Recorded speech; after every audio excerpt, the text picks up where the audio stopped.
Welcome to The Explainer. Today, we're about to talk about the logic of exceptions. Now, this is a type of reasoning that you use constantly, all day long, probably without even realizing it. And it's absolutely fundamental to how we and how machines navigate a messy, unpredictable world. Okay, so let's just dive right in by starting with a concept we all think we know: logic. When you hear that word, what comes to mind? Probably a world of certainty, right? Of clear rules and correct answers. And yeah, you'd be spot on. At its core, we think of logic as this system of strict, totally unbreakable rules for getting from a premise to a valid conclusion. It's really the engine of proof and certainty. And look, this whole quest for certainty, it is not new. It has this long, powerful history, going all the way back to people like Aristotle in ancient Greece. He was one of the first to really systematically break down what makes an argument valid in the first place. But here's the thing. Real life is messy. It's full of exceptions and usualies, and for the most part. So what happens when our perfect, beautiful, logical rules lead us straight to the wrong answer?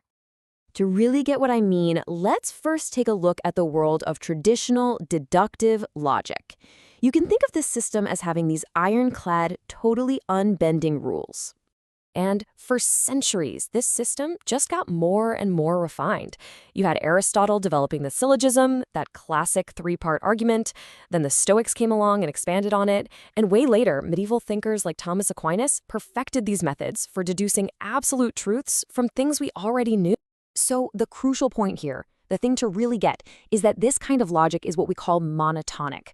Now that's a bit of a fancy word, but it's for a really simple idea. If a conclusion is valid, adding more information can never ever make it invalid. Once it's true, it's always true, period. You know, logicians kind of split this whole field into two camps. On one side, you've got formal logic, which only cares about the structure. Is the skeleton of the argument sound?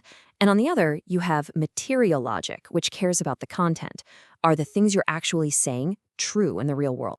So you can see how this incredibly powerful, rigid system led a lot of people to believe that the world itself must operate on these strict, iron laws, that everything could be explained by rules that held up universally, without a single exception. But this is where the system really starts to show some cracks. Just watch what happens when we try to apply these perfect iron rules to a simple, common-sense statement about the world around us. Okay, so we start with a general idea that we all pretty much accept. Birds fly. Seems true enough, right? And then we learn a simple fact. There's this creature. Its name is Tweety, and Tweety is a bird. Well, given our rule and our fact, deductive logic forces us to conclude one thing and one thing only. Tweety must be able to fly. It is logically necessary. There's no way around it. But then we learn one more tiny piece of information. Tweety is a penguin. And suddenly, that single new fact doesn't just add to what we know. It completely shatters our logical conclusion. And that right there is the fundamental problem. Monotonic reasoning, with its rigid iron rules, just breaks when it comes up against the exceptions that fill our everyday world. Our common sense ideas are just loaded with them. So, how do we solve this? We can't just throw out all our generalizations. Instead, what we need is a whole new kind of reasoning, one that's designed from the ground up to be flexible and to handle these exceptions gracefully. And that's called defeasible reasoning. It's a way of thinking where an argument gives us a really, really good reason to believe something, but, and this is the key, that conclusion is always tentative. It's held on the understanding that it could be defeated or overturned by new information down the road. And this, right here, this shows you the core difference perfectly. With deductive logic, new facts only add to what you know. But with defeasible logic, a new fact can actually force you to retract something you thought you knew. It's a logic that adapts.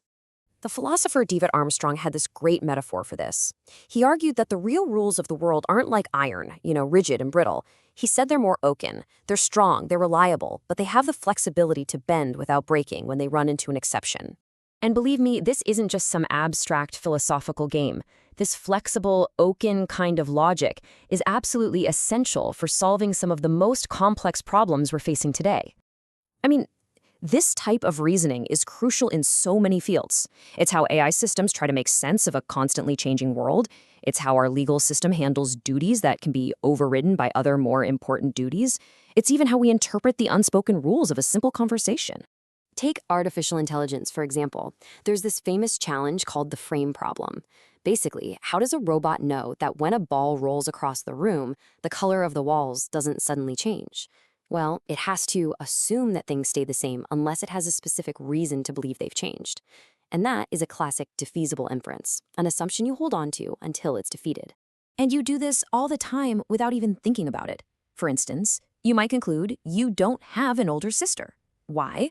Well, because if you did have one, you'd almost certainly know about it. It's a really strong conclusion, but it's still defeasible. I mean, your parents could always have a big surprise waiting for you. So just think about your own day. How many of your beliefs that your car is going to start, that the grocery store will be open, that your friend will show up on time, rely on this flexible, open logic? Recognizing this doesn't make our reasoning weaker. It actually makes it more resilient and way better adapted to the world as it really is. So let me ask you, what exceptions might you be overlooking right now?